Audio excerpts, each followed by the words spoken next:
Hey everyone, and welcome to this podcast. This is the place where we dive deep into music, emotions, and everything that make move us.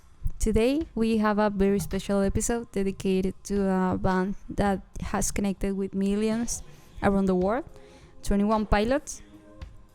From their beginnings to their musical evolution, we will explore their impact, unique sound, and what makes them so special. And to make it even better, we have a special guest today. Javi, he's a true fan, expert to the band, who will help us break down their story, lyrics, and the deeper meaning behind their music. So sit back, put on your headphones, and join us with this journey through the world of 21 Pilots. So let's get started. Alright, Javi, let's kick things off with Dima. What's your take on it as a symbol of for mental health struggles? Hi, Jazz. So, Dima is such a layered concept. It's this oppressive city ruled by the bishops, and to me, it feels like a metaphor for being trapped in your own mind. Like when you're stuck in a cycle of negative thoughts or external pressures, it's almost like a prison for your mental health. That's such a strong image. I think the fact that the citizens aren't allowed to live really drives home that feeling of being stuck. It's like when you're in a dark place mentally and it feels like there's no way out. Exactly. And the neon gravestones surrounding the city is like this constant reminder of despair and loss, which really ties into how mental health struggles can feel all-consuming. Okay, speaking of the bishops, who are they and what do you think they symbolize? So, the bishops are these 9 rulers of Dima, who are led by Nico, who's also a blurry face. To me, they represent those internal and external forces that try to control us, like self-doubt, social expectation, or even toxic relationships. They're like these voices in your head that tell you that you're not good enough. Wow, I love that interpretation. I think they also embody specific fears of or insecurities, like each bishop could represent a different kind of struggle. Whether it's fear or failure, imposter syndrome, or even addiction. It's like they are the personification of everything that holds us back. And the fact that they use psychokinesis to control people, yeah, I mean, it's such a cool way to show how these forces can manipulate us, almost like they're pulling the strings. And how does the concept of bialism reflect real world issues like depression and suicidal ideation? Bialism is such a heavy but important concept. It's clearly a metaphor for suicidal ideation and the glorification of self-destruction. The neon gravestones of Dima, they're like a haunting reminder of how society sometimes romanticizes tragedy. Yeah, and I think it's also a critique of how mental health is often ignored or stigmatized. The fact that bialism is celebrated in Dima is like how in the real world people sometimes dismiss depression as just being sad instead of addressing it as a serious issue. Totally, and the idea of the glorious gone being used as vessels for the bishops is like how society can exploit people's struggles instead of helping them. It's such a powerful commentary. Okay, let's switch gears to the banditos. Who are they and what do they symbolize? Okay, the banditos are the rebels trying to escape Dima, and they're such a symbol of hope. They wear yellow tape because the bishops can't see it, which is such a cool way to show that they're fighting back in a way that's invisible to their oppressors. To me, the banditos represent that inner strength we all have to resist negativity. They're like the part of us that says, no, I'm not going to let this defeat me. And the fact that they are led by Torres, who is the guiding figure, is such a helpful message. Yeah, and the way they use "ease this up" as a code phrase is like a reminder that there's always a way out even when things feel hopeless. It's such a powerful metaphor for finding light in the darkness. Let's talk about Trench. Is this in-between place outside of Dima? How do you think its geography reflects mental health struggles? Trench is such an interesting space. I mean, it's not quite Dima, but it's not fully free either. To me, it kind of represents that middle ground in mental health recovery, when you're not like completely consumed by your struggles, but you're not fully healed yet either. Yes, and the fact that it described it as having canyons and deserts is like this barren or serene landscape that mirrors the emotional ups and downs of recovery. It's not an easy place to navigate, but it's where growth happens. Exactly, and the banditos camping there, I see it as a way of finding a safe space or a support system in the middle of all that chaos, and I find it like such a hopeful image. Now let's dive into the music videos. How does Heavy Dirty Soul set to the stage for Clancy's story?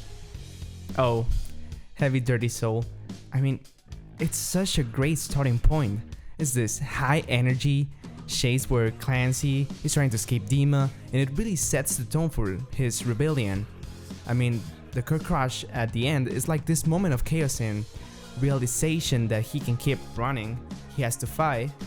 Yeah, and I think the video also introduced the idea of blurry face as this looming threat. The way Tyler's neck turns black, it's such a visual representation of being consumed by doubt or fear. Totally.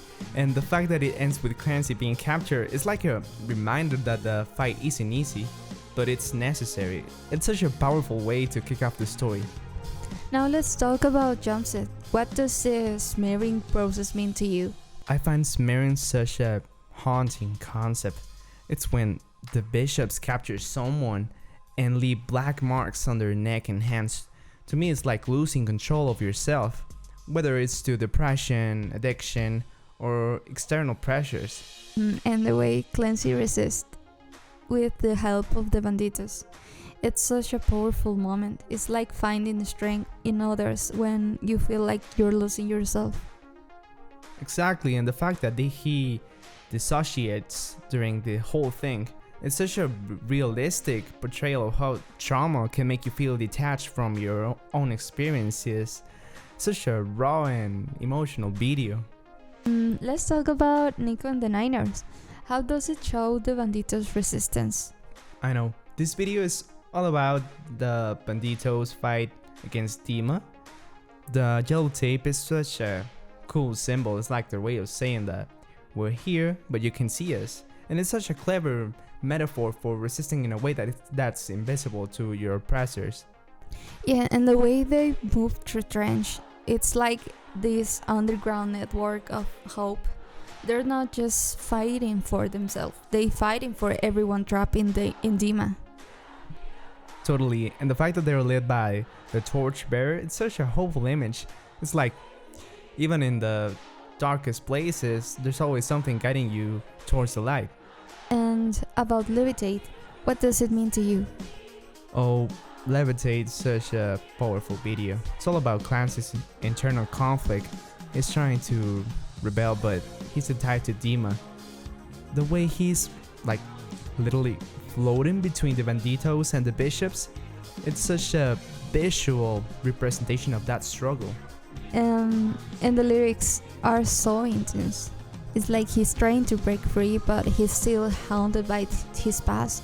It's such a raw portrayal of what it feels like to be stuck between who you are and who you want to be. Exactly, and the fact that he's recaptured at the end, it's like a reminder that the fight isn't linear. Sometimes you take steps forward and sometimes you get pulled back, but it's all part of the journey. Now let's talk about Saturday. What's the deal with the Trash, the dragon? Oh, Trash is such a cool symbol. He's this sea dragon that represents creativity, and in the video he's used to destroy the submarine and free Clancy. It's like a metaphor for how creativity can be this powerful force that helps us break free from our struggles. Yeah, and the fact that he's possessed by chaos is like a reminder of that even in the darkest moments, there is still a spark of creativity or hope that help us fight back. Totally, and the way the trash is this mythical, almost magical creature is such a cool way to show that creativity can feel otherworldly or transcendent when we're in the middle of a thought situation. Now, I want to talk about Clancy. Who is he? And what does his journey mean to you? Clancy is such a fascinating character. He starts off as this prisoner in Dima, but over time he becomes this symbol of resistance and hope. He's almost like a hero in this world, and his journey is all about breaking free from the things that hold him back, whether it's his own doubts or external pressures. Yeah, and I think how there's this symbol of hope in the middle of the darkness. They're like this reminder that even in the darkest times, there's still a spark of creativity or strength that can help us keep going. Exactly, and the fact that he becomes this legendary figure in Dima, as I said before, it's like a reminder that our struggles don't define us. It's how we respond to them that matters. And that brings us to the end of this episode about 21 Pilots, where we explore their lore, their powerful music videos, and the deep message behind their songs. We talk about Dima as a representation of mental struggles, the Banditos as a symbol of resistance, and how each album and video tells a story full of meaning. Through their career, 21 Pilots has connected with their audience through lyrics filled with emotion and narratives that reflect the internal battles many of us face. Their music not only makes us think, also remind us that there is hope, that the fight is worth it, and that there is always a way out, even in the darkest moments. And a huge thank you to Javi for joining us today and sharing their insights on the band. And of course, thank you all for listening. If you enjoyed this episode, don't forget to subscribe, share, and let us know your thoughts.